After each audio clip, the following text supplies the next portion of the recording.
أعوذ بالله من الشيطان الرجيم.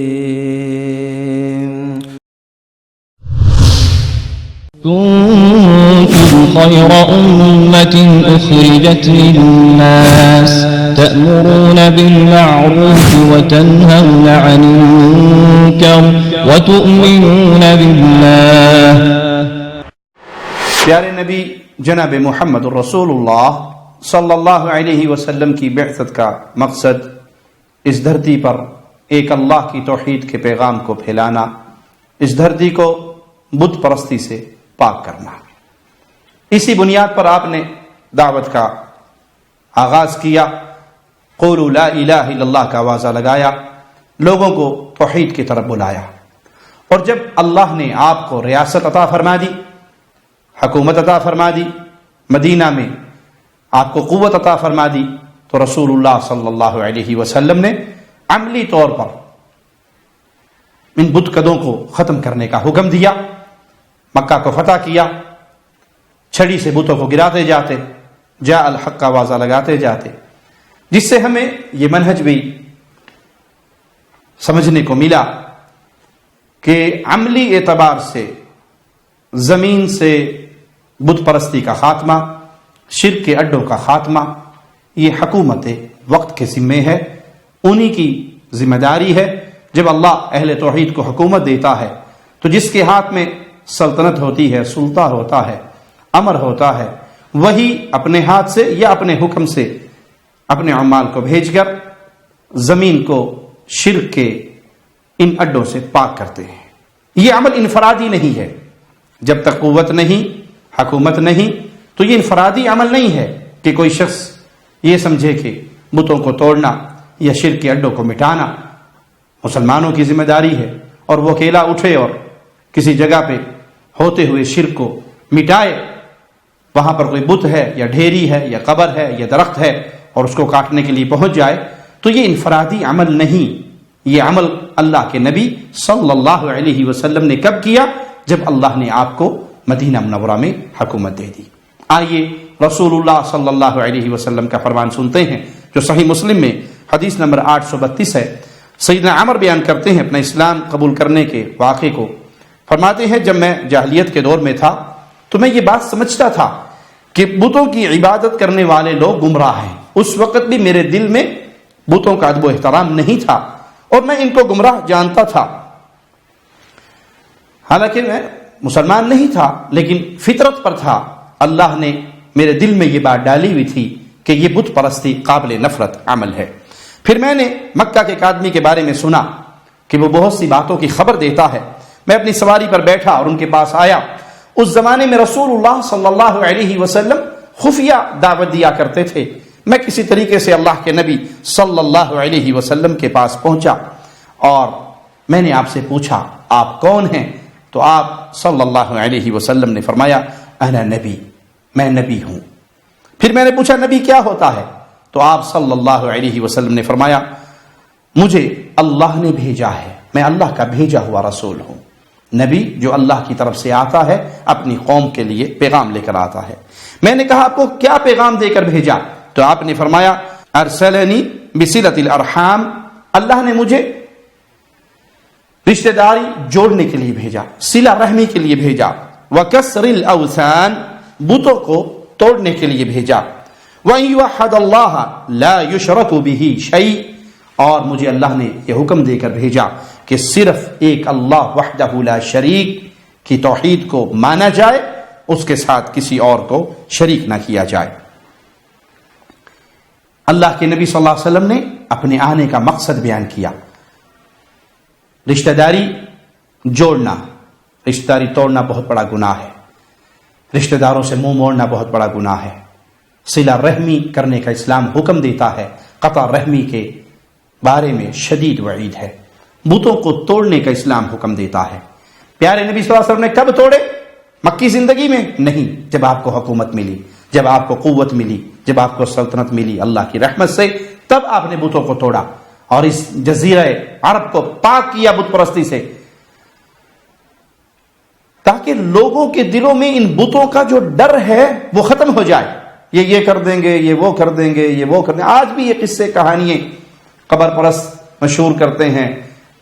فلاں نے یہ کیا تھا، بابا جی کی قبر کی یوں توہین کی تھی تو وہ اندھا ہو گیا تھا، فلاں نے یہ کیا تھا، فلاں نے یہ کیا تھا، اور فلاں نے وہ کیا تھا. یہ سب قصے کہانیاں ہیں جو درختوں کی ہیبت، پتھروں کی ہیبت، قبروں کی ہیبت، بتوں کی ہیبت، ڈھیریوں کی ہیبت، مخلوق مجبور اپنے جیسے انسانوں کی ہیبت زندہ لوگوں کے دلوں میں بٹھاتے ہیں، مردوں کی ہیبت.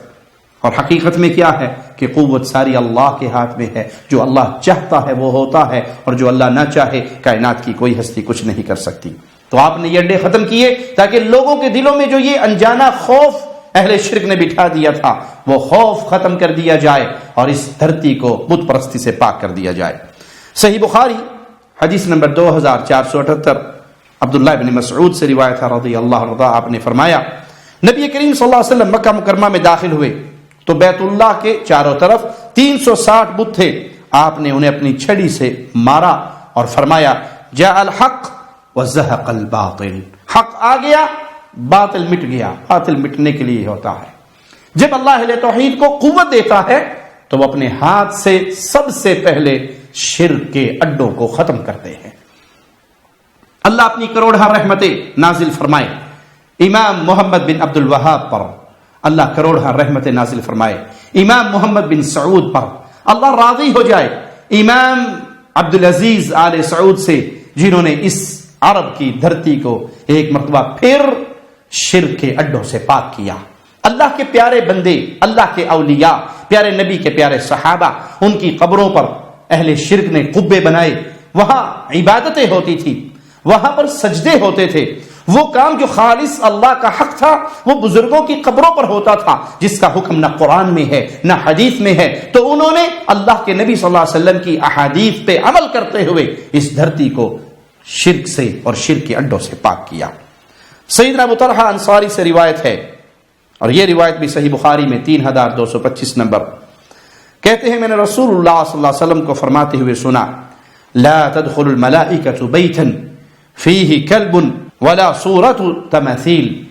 اس گھر میں اللہ کے فرشتے داخل نہیں ہوتے جس گھر میں کتا ہو اور تصویر ہو یا مجسمہ ہو.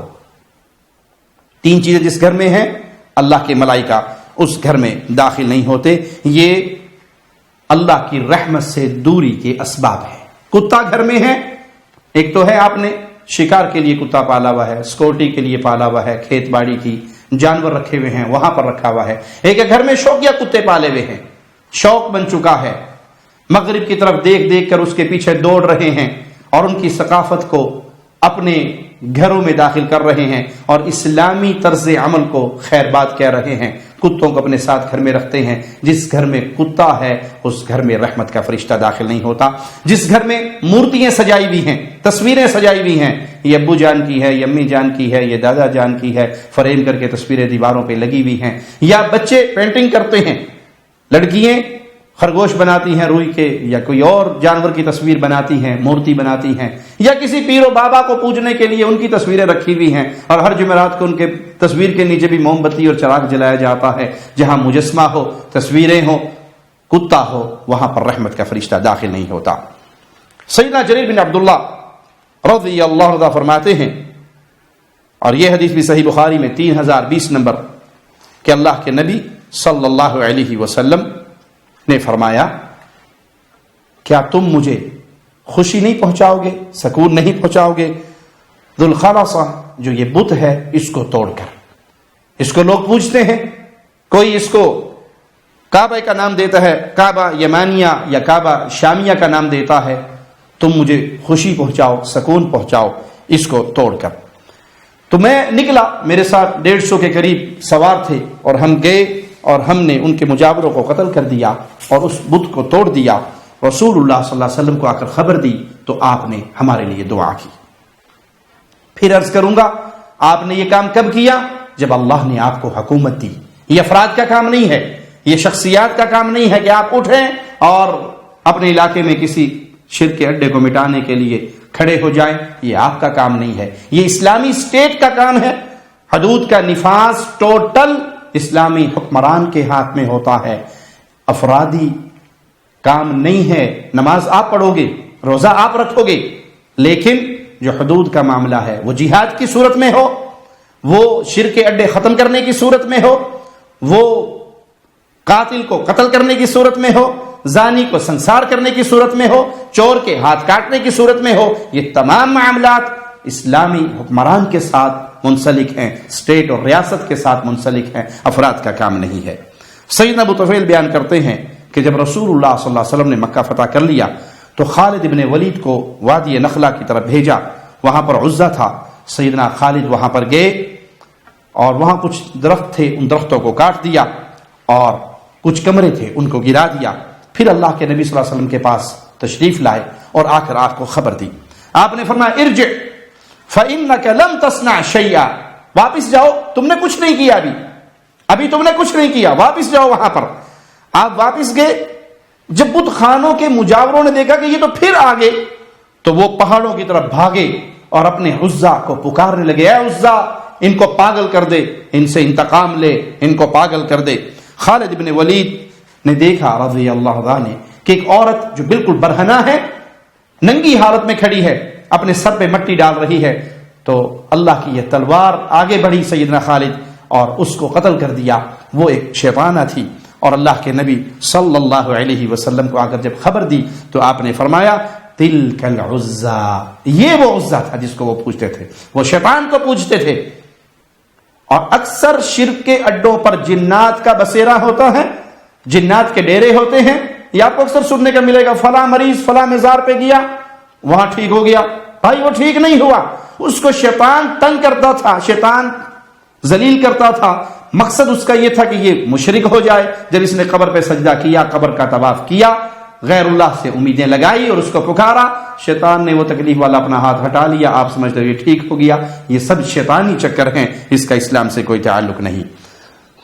سیدنا جابر بن عبداللہ بیان کرتے ہیں کہ انہوں نے مکہ مکرمہ میں فتح مکہ کے موقع پہ رسول اللہ صلی اللہ علیہ وسلم کو یہ فرماتے ہوئے سنا، ان اللہ ورسولہ حرم بیع الخمر والمیتۃ والخنزیر والاسنام، اللہ اور اس کے رسول نے شراب، مردار، خنزیر اور بتوں کی خرید و فروخت کو حرام کر دیا۔ یہ چیزیں حرام ہیں، اس کی خرید و فروخت بھی حرام ہے۔ اللہ سے دعا ہے اللہ ہمیں زندہ رکھے تو ایمان کی بہترین حالت میں رکھے، موت دے اس حال میں اللہ ہم سے راضی ہو، ہم اپنے اللہ سے راضی ہوں۔ اقول قولی ھذا واستغفر اللہ لی ولکم ولسائر المسلمین فاستغفروہ انہ هو الغفور الرحیم۔